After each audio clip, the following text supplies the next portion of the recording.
Hi, I'm Sean Carruthers, and welcome to How Do I on Butterscotch.com. In this series, we're taking a look at the Sonos system. In this episode, we're going to talk about managing your content.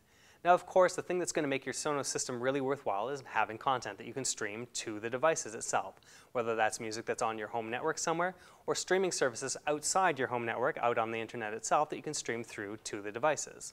Now, during the initial setup of your Sonos desktop controller software, you're going to be asked to point your Sonos setup to music that you already have on your system. Now, if you already have all of your music in one location, say your iTunes library, that's a good place that you can point the Sonos system to look for music.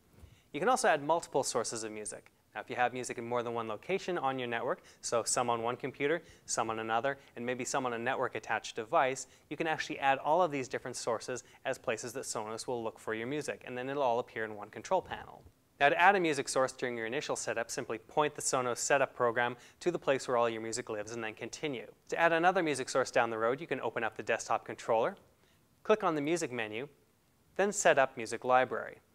You're going to see a list of all the places that your Sonos system is already pulling music from, including the first one that you set up during that initial setup. Click on Add to add a new source. In this case, we have all of our music living on this media share from Verbatim. So we're going to point Sonos to the media share and then the subfolder where all of our content lives, in this case, My Library. In the case of the network drive here, we're going to add in the address manually by typing it in. This will require that you actually know what the address of your network drive is. If you've already linked the network attached drive to your computer, you can actually choose the On My Computer option instead and then select the network drive through your Finder or from your My Computer. If a password is required for the shared folder or the network attached drive, you can enter that in here so that it'll automatically log in for you. This means you can get your Sonos system to pull music from another computer or a network-attached drive without leaving them exposed to the entire world or anyone that gets onto your network. Now, once that's done, it'll start to index your music from all of the sources you've pointed the Sonos system to across your network. If you have a lot of music, it'll actually take a while for this to be built, so be patient. Now, your music isn't limited simply to the music that you've saved on your computers or your network-attached drives. Sonos also has the ability to tap into a bunch of media streaming services. You'll go to the Music menu, then select Set Up Services. Hit Add, and then select the service that you want to add. You can choose between Spotify, Audible, Opio, Last.fm, Napster, Rdio, Stitcher, and Wolfgang's Vault.